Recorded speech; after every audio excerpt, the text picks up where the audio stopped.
பலஸ்தீனம் பிரச்சினையின் வரலாறு முழு விவரத்தை அறிந்து கொள்ளலாம். இஸ்ரேல், பலஸ்தீனம், ஹமாஸ் மற்றும் காசா இந்த வார்த்தைகளை நீங்கள் அடிக்கடி சமீப நாட்களில் செய்திகளில் பார்த்திருக்கக்கூடும், கேட்டிருக்கக்கூடும். இங்கு நடக்கும் போர்கள், மோதல்களுக்கான பின்னணியும் இந்த பகுதியில் நடக்கும் பிரச்சினையும் மிகவும் சிக்கலானவை. இஸ்ரேல், பலஸ்தீனம், ஹமாஸ், காசா வரலாறு எல்லாவற்றையும் சுருக்கமாக 1914க்கு முன்பு வரை பலஸ்தீன பகுதியை ஓட்டோமன் பேரரசு ஆண்டு வந்தது. பலஸ்தீனத்தில் அரேபியர்கள் பெரும்பான்மையாகவும் யூதர்கள் சிறுபான்மையினராகவும் இருந்தனர். முதலாம் உலகப் போரில் ஓட்டோமன் பேரரசு வீழ்ந்தது. பிரிட்டன் ஆளுகையின் கீழ் பலஸ்தீனம் வந்தது. அப்போது சர்வதேச சமூகம் பிரிட்டனிடம் ஒரு பொறுப்பை ஒப்படைத்தது. அது பலஸ்தீனத்தில் யூதர்களுக்கு அவர்களுக்கான தேசிய தாயகத்தை தோற்றுவிப்பதே நோக்கமாகும். எருசலேம் மிகவும் பழமையான நகரம் என்பது தொல்லியல் வரலாறு.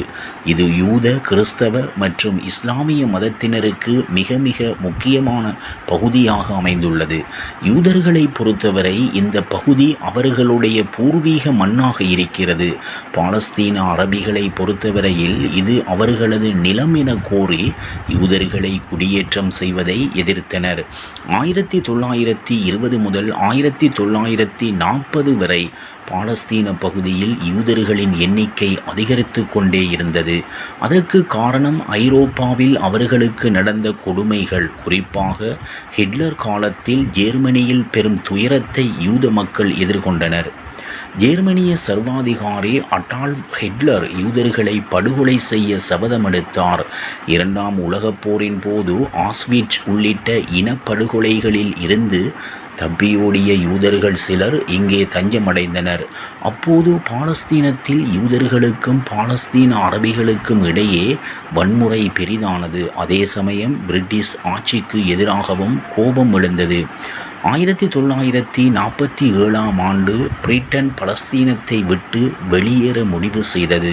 அப்போது பாலஸ்தீனத்தை இரண்டாக பிரித்து யூதர்களுக்கு ஒரு நாடும் பாலஸ்தீன அரபிகளுக்கு ஒரு நாடும் தோற்றுவிக்கவும், இரு சமூகத்துக்கும் புனித நகரமாக கருதப்படும் ஜெருசலேமை சர்வதேச நகரமாக மாற்றவும், ஐக்கிய நாடுகள் சர்வதேச நகரமாக மாற்றவும் ஐநா ஆதரவளித்தது.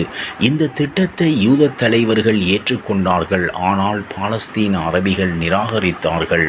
1948இல் இந்த பிரச்சினையை தீர்க்க முடியாத பிரிட்டிஷ் ஆட்சியாளர்கள் நாட்டை விட்டு வெளியேறினர். அதன் பின்னர் 1948ஆம் ஆண்டு மே மாதம் 14ஆம் தேதி யூத தலைவர்கள் இஸ்ரேல் எனும் தனி நாடு தோற்றுவிக்கப்பட்டதாக அறிவித்தனர். அதே தினத்தில் இஸ்ரேலை தனி நாடாக அமெரிக்க அதிபர் ஹேரி ட்ரூமன் அங்கீகரித்தார்.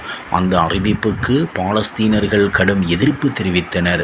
மறுநாளே போர் மூண்டது. அண்டைய அரபு நாடுகள் படையெடுத்தன. 1967இல் நடந்த 6 நாள் போரில் இஸ்ரேல் கிழக்கு ஜெருசலேமையும் மேற்கு கரையையும் ஆக்கிரமித்தது. 1967இல் நடந்த 6 நாள் போரில் இஸ்ரேல் கிழக்கு ஜெருசலேமையும் மேற்கு கரையையும் ஆக்கிரமித்தது. மேலும் சிரியன், கோலன் குன்றுகள், காசா மற்றும் எகிப்தின் சினாய் தீபகற்பத்தின் பெரும் பகுதிகளையும் இஸ்ரேல் ஆக்கிரமித்தது.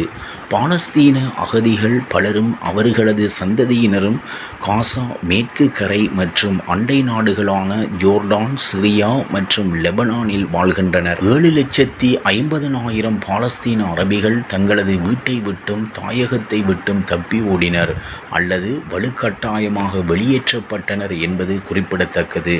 இதனை பாலஸ்தீனர்கள் அல் நக்ஃபா, அதாவது பேரழிவு என குறிப்பிடுகின்றனர்.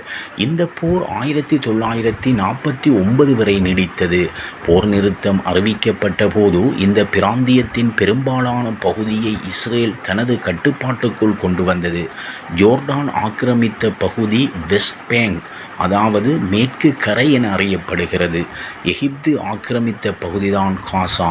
ஜெருசலம் இரண்டாக பிரிந்தது. மேற்கு ஜெருசலமை இஸ்ரேலிய படைகளும் கிழக்கு ஜெருசலமை ஜோர்டானிய படைகளும் தனது கட்டுப்பாட்டுக்குள் கொண்டு வந்தன. பாலஸ்தீன அகதிகள் பலரும் அவர்களது சந்ததியினரும் காசா, மேற்கு கரை மற்றும் அண்டை நாடுகளான ஜோர்டான், சிரியா மற்றும் லெபனானில் வாழ்கின்றனர். அந்த அகதிகளோ அல்லது அவர்களது சந்ததியினரோ தத்தமது வீடுகளுக்கு திரும்ப இஸ்ரேல் அனுமதிக்க மறுத்தது. அப்படி அனுமதிக்கப்பட்டால் அதனை கையாள முடியாது என்றும் அது யூத தேசம் என ஒன்று இருப்பதற்கே அச்சுறுத்தலாக அமையும் என்கிறது இஸ்ரேல். இஸ்ரேல் இன்னமும் மேற்கு கரையை ஆக்கிரமித்துள்ளது. எனினும் 2005 காசாவில் இருந்து விலகியது. ஆனால் இந்த சிறிய கடற்கரையோர துண்டு பகுதியான காசாவை ஆக்கிரமிக்கப்பட்ட பிராந்தியமாக ஐக்கிய நாடுகள் சபை கருதுகிறது. இஸ்ரேல் மொத்த ஜெருசலமையும் தனது தலைநகர் என கூறுகிறது. அதே சமயம் பாலஸ்தீனம் கிழக்கு ஜெருசலமை தனது எதிர்கால பாலஸ்தீன நாட்டின் தலைநகர் என கூறுகிறது. அமெரிக்க அதிபர் ட்ரம்ப் கடந்த 2017ஆம் ஆண்டு ஜெருசலமை இஸ்ரேலின் தலைநகராக அங்கீகரித்தார். பிரிட்டன், ஜப்பான், சீனா, ரஷ்யா உள்ளிட்ட நாடுகள் அமெரிக்க அதிபரின் முடிவுக்கு ஐக்கிய நாடுகள் சபையில் கடுமையான எதிர்ப்புகளை தெரிவித்தன. இஸ்ரேல் கடந்த 50 ஆண்டுகளில் மேற்கு கரை மற்றும் கிழக்கு ஜெருசலமில் பல குடியிருப்புகளை கட்டியது. இப்போது கிட்டத்தட்ட 6 லட்சத்துக்கும் அதிகமான யூதர்கள் இங்கே வாழ்கிறார்கள். சர்வதேச விதிகளின்படி இந்த குடியிருப்புகள் சட்டவிரோதமானவை. ஐக்கிய நாடுகள் சபை பாதுகாப்பு கவுன்சில் நிலைப்பாடு இதுதான். ஆனால் இஸ்ரேல் இதனை நிராகரிக்கிறது. மேற்கு கரையில் வசிக்கும் பாலஸ்தீனர்கள் இஸ்ரேல் தங்களை கொடுமைப்படுத்துவதாகவும் பணைய கைதிகளாக வைத்திருப்பதாகவும் கூறுகிறார்கள். ஆனால் பாலஸ்தீனர்களின் வன்முறையில் இருந்து தம்மை பாதுகாத்து கொள்ள நடவடிக்கைகள் எடுப்பதாக இஸ்ரேல் கூறுகிறது. மேற்கு கரையில் வசிக்கும் பாலஸ்தீனர்கள் இஸ்ரேல் தங்களை கொடுமைப்படுத்துவதாகவும் பணைய கைதிகளாக வைத்திருப்பதாகவும் கூறுகிறார்கள். ஆனால் பாலஸ்தீனர்களின் வன்முறையில் இருந்து தம்மை பாதுகாத்து கொள்ள நடவடிக்கைகள் எடுப்பதாக இஸ்ரேல் கூறுகிறது. மேற்கு கரையில் குடியேறியுள்ள யூதர்களிடமிருந்து தினமும் குறைந்தது 3 தாக்குதல்களையாவது பாலஸ்தீனர்கள் எதிர்கொள்வதாக ஐக்கிய நாடுகள் சபை சமீபத்தில் தெரிவித்திருந்தது. கடந்த சில மாதங்களில் குறைந்தபட்சம் 3 பாலஸ்தீன குடும்பங்களாவது தமது நிலத்தை விட்டு வெளியேற வேண்டிய கட்டாயத்துக்கு தள்ளப்பட்டனர். கடும்போக்கு வலதுசாரி இஸ்ரேலிய அரசாங்கத்தின் ஆளுகையின் கீழ் இருக்கும் மேற்கு கரை பகுதியில் சமீபத்தில் 19 வயது வாலிபர் ஒருவர் கொல்லப்பட்ட நிகழ்வு செய்திகளில் இடம் பிடித்தது. சந்தேக இஸ்ரேலிய நபர்களால் அந்த வாலிபர் கொல்லப்பட்ட நிகழ்வை பயங்கரவாத செயல் என அமெரிக்கா கண்டித்தது.